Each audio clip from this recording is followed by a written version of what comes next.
حبايبي جمهور، شفتوا ارض جو؟ شفتوا؟ ازيكم يا جماعه؟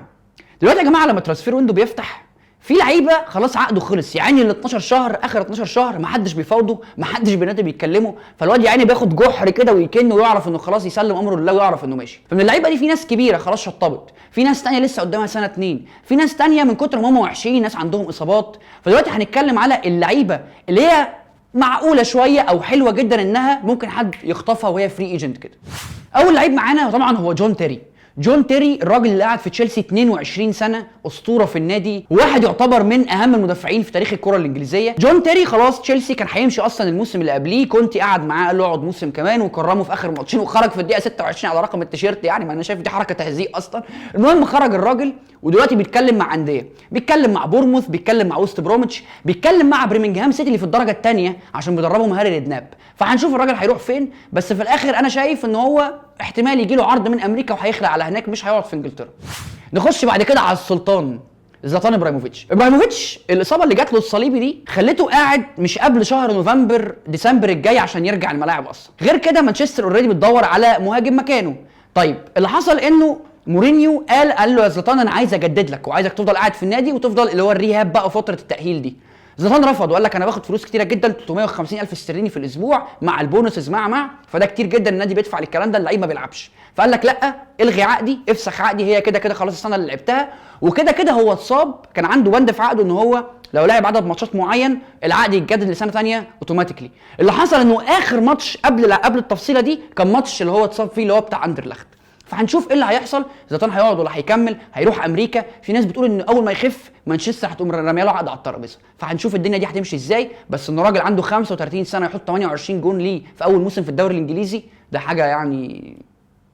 ابراهيموفيتش اصلا يا جماعه كمان اتفق مع الجهاز الطبي ومع مانشستر ان هو يفضل قاعد في مركز التدريب من اول اللحظه اللي احنا بنتكلم فيها دي لحد ما يخف وان هو يقدر يرجع يلعب كره ثانيه وبتاع. فاحتمال كمان نشوف له زي مش كوتشنج رول، بس هيبقى موجود في مركز التدريب مع اللعيبه مع مورينيو مع فيكتور ليندلوف الراجل السويدي اللي مانشستر لسه جايبه.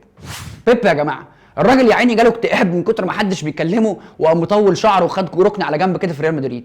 الراجل في الكامبين اللي فاتت دي والموسم الحلو عمل ريال مدريد ما بيلعبش اساسي خالص، كان بيلعب عليه فران بعد ما خلاص ثبت رجله في النادي، بيلعب ناتشو، يوم ما يتزنقوا هيلعبوا في دانيلو في الحته دي هيتعبوا بكاسميرو. فبقى في كده زياده وبقوش محتاجين الراجل، وكده ريال مدريد عايزه مدافع، بتتكلم مع اوتاميندي، بتتكلم مع مصطفي او مدافع من الليجا. فبيبي قدامه عرض من باريس سان جيرمان، ممكن يروح الدوري الانجليزي، ممكن يروح الصين، يروح امريكا، لسه هنشوف مش باينه له قوي، بس اقرب حاجه باريس سان جيرمان. وكده لعيب عنده 34 سنه بالخبره الاوروبيه دي اكيد حد هيخطفه يعني. ماريو بالوتيلي الراجل اللي هو يا جماعه شايفينه واي اولويز مي. ماريو بالوتيلي يا جماعه السيزون ده راح نيس اللي اهله حاتم بن عرفه وقال لك احنا، واهله دانتي وقال لك احنا نادي اي لعيب كبير اسم يعني نجمه خفت شويه او هو محتاج يرجع فورمته وبتاع يجي يلعب عندنا.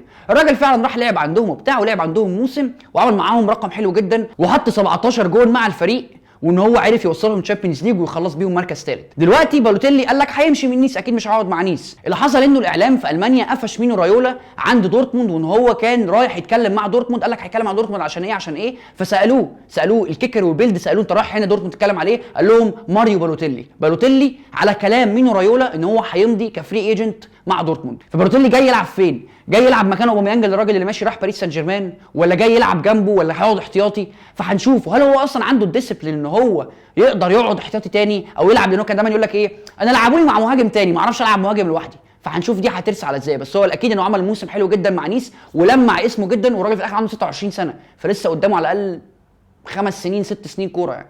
عندنا بعد كده فيكتور فالديز، يا عين الراجل اللي فانجال هانه في النادي وقعد 6 شهور الراجل ما يلعبوش، في الاخر راح ميدلسبرا لعب معاهم ونزل درجه ثانيه. فالديز طبعا في عقده ان هو اول ما ميدلسبرا تهبط ولو هبطوا يعني ان هو هيمشي، وفعلا ده اللي حصل. فالديز لحد دلوقتي 35 سنه عنده خبره مع برشلونه مع مانشستر، بس في الاخر فالديز ما جالوش العروض اللي هو يقدر يقول عليها حلوه، عروض كلها من امريكا، عروض كلها من الصين كالعاده. لسه هو بيدور ان هو عايز يقعد في انجلترا، حب العيشه في انجلترا، وفي كلام انه ممكن يرجع اسبانيا لديبورتيفو لا كورونيا. فاهم؟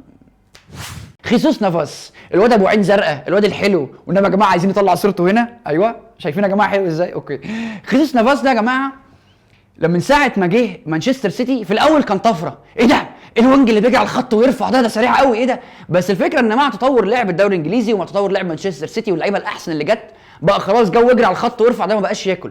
كمان ان نافاس معظم عرضاته ارضيه فما بتنفعش. لما جاي جوارديولا طبعا ما لعبش بيه وينج، جربه كباك رايت برده ما اكلش عيش، وفي الاخر خلاص نافاس زي السمك في الميه. اصلا هو عشان يمشي من سيفيا قعد وقت عشان يتعود انه يروح يخرج بره اسبانيا، والراجل عنده خوف من الطيران وخوف من ان هو يطير ونخرج اصلا بره البلد، عنده هوم سيكنس يعني. هنشوف نافاس غالبا هيرجع بنسبه كبيره جدا سيفيا، بس هو في اجازته بقى واليومين الحلوين يعني اللي بيقضيهم مع صاحبته. مارتن كاسيراس، واللعيب ده في ناس كتير ما تعرفوش قوي غير الناس يعني اللي ممكن تكون مركزه شويه. مارتن كاسيراس احنا شفناه مع برشلونه في 2009 اول ما عرفناه اصلا، وبعد كده شفناه مع اوروجواي في كاس العالم 2010. مارتن كاسيراس لعب لفيا ريال ولعب لسيفيا ولعب لبرشلونه ولعب ليوفنتوس ولعب لساوثهامبتون، كل الانديه دي، وفي الاخر هو ما عملش اسمه غير مع يوفنتوس في فتره موسم اعاره. كاسيراس بيلعب باك يمين حلو جدا، بيلعب باك شمال حلو جدا، بيلعب مساك حلو جدا، بس كاسيراس مشكلته ان هو اصابات. على قد ما هو لعيب غشيم، لعيب عنيف، لعيب قوي فعلا، مدافع صلب تقدر تعتمد عليه وسريع، بس هو عنده اصابات كتيره جدا. لما راح ساوثهامبتون مفروض كلود بويل كان قال ان هو سليم طول الموسم، بس الراجل ما لعبش بيه غير اخر 3 ماتشات، فمش عارف ده سببه ايه. هل في خناقات مع المدرب؟ هل هو بقى بيروح يسكر ويشرب ويرقص وبتاع، ودي مشكله مع اللعيبه اللي من امريكا الجنوبيه؟ هنشوف. بس كاسيراس متهيألي انه هيرجع ايطاليا، وهيرجع مثلا نابولي، في كلام ممكن يرجع روما بيدوروا على مساكين، او انتر ميلان سباليتي، ممكن نشوف. قولوا لنا بقى يا جماعه رايكم انه اللعيبه دي احسن لهم يروحوا فين؟ يبطلوا كوره خالص، يروحوا انديه في الدوري الانجليزي، يروحوا امريكا؟ شايفين كل لعيب احسن له ايه ويروح فين؟ اشوفكم الحلقه الجايه، سلام عليكم.